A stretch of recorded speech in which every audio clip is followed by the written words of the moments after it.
Sunday, January 9th, NFL playoff, wild card round, Baltimore at Kansas City.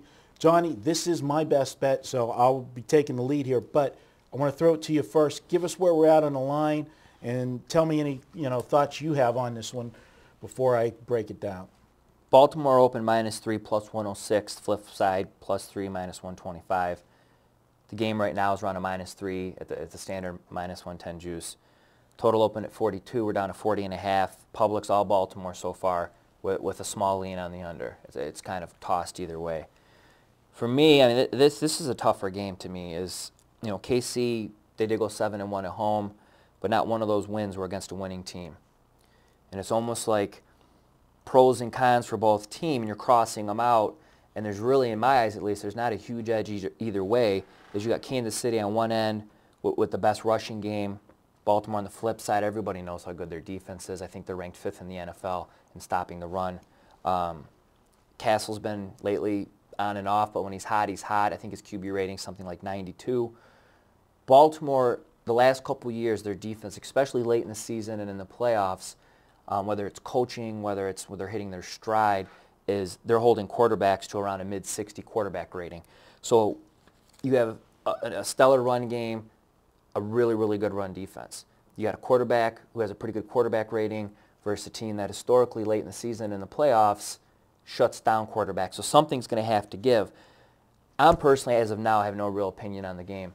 And one, to put Randy out of his misery, because I could feel him shaking that you're about to give another best bet. But at the same time, it's going to save him some money, so it's a good thing. Is before you get to the best bet, which I know everyone's waiting for based on how hot you've been, is just to give you a little plug, is this game means a lot to you because this is the Wise Guy contest, one of the bigger contests.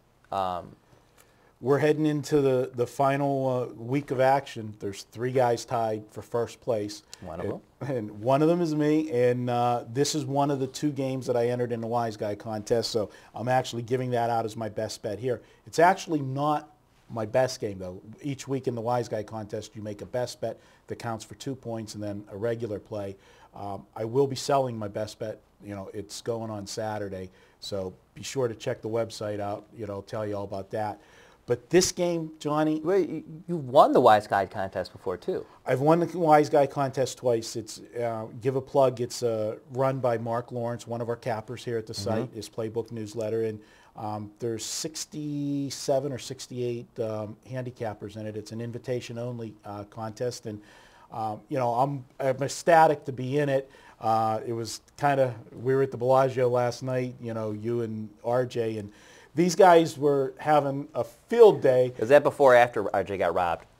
Well, that's another story. We'll have to do that one in another Check video. out the pregame forums. But the game, one of the guys that's tied, he actually had Arkansas as his best bet, and it was actually his game of the year. You get one best bet that you get to count for 3. So if he would have covered with Arkansas last night, basically the contest was over.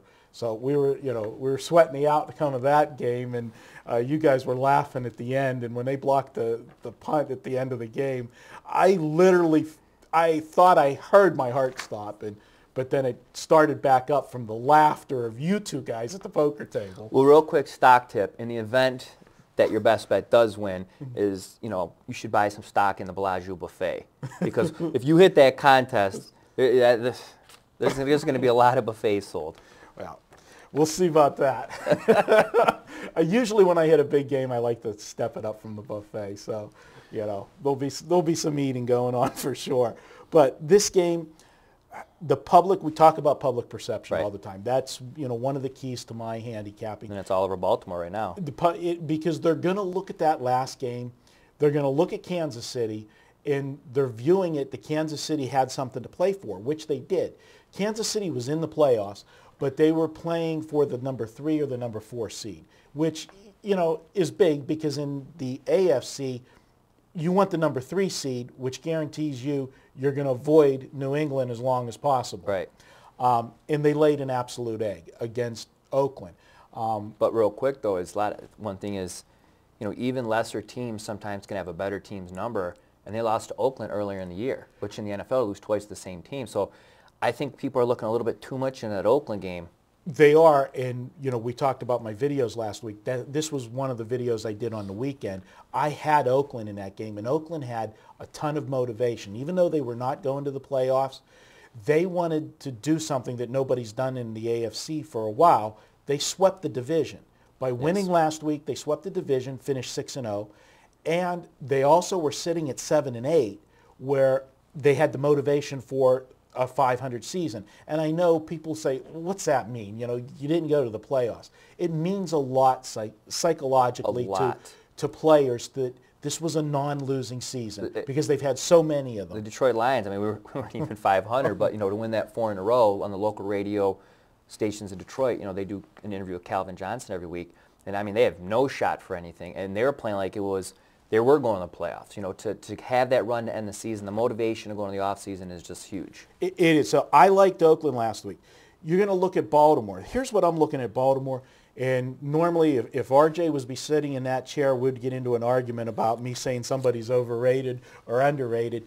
At this point in time, I think Baltimore is overrated. And a lot of the season, I've said they were underrated.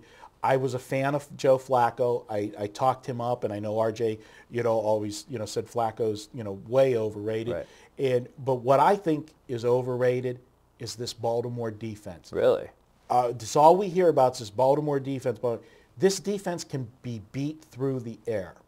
And Matt Castle, last week aside, and I can't make any excuse for Matt Castle. He had an absolute horrible, horrible's not even a word to describe what he did. He was 13 of 36 last week, only 86 yards passing.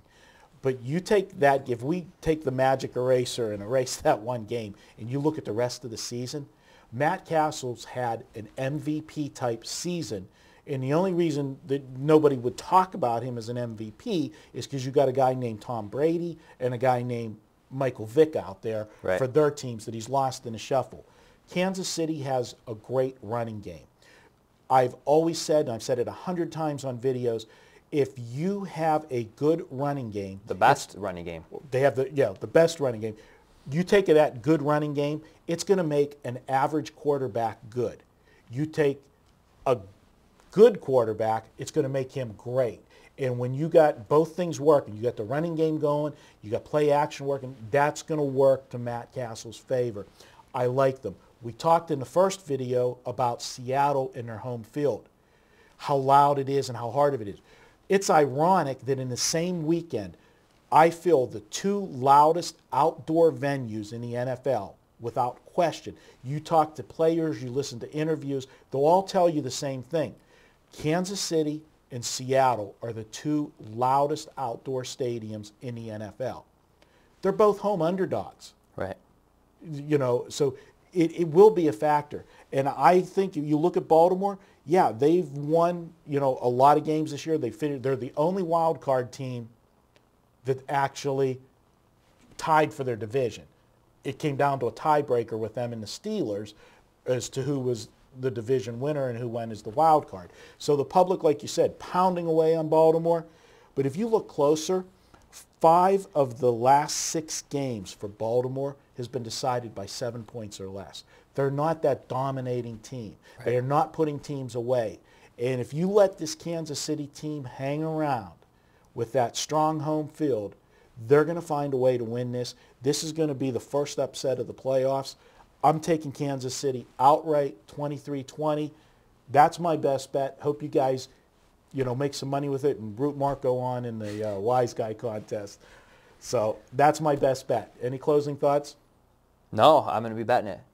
Let's do it. That was Baltimore, Kansas City. Take Kansas City 23-20 for my best bet. Next up, we're going to... The big one. One game left. What game could that be? Auburn, Oregon. Oh, yeah. That one. Little college football game. BCS championship game. We'll be right back.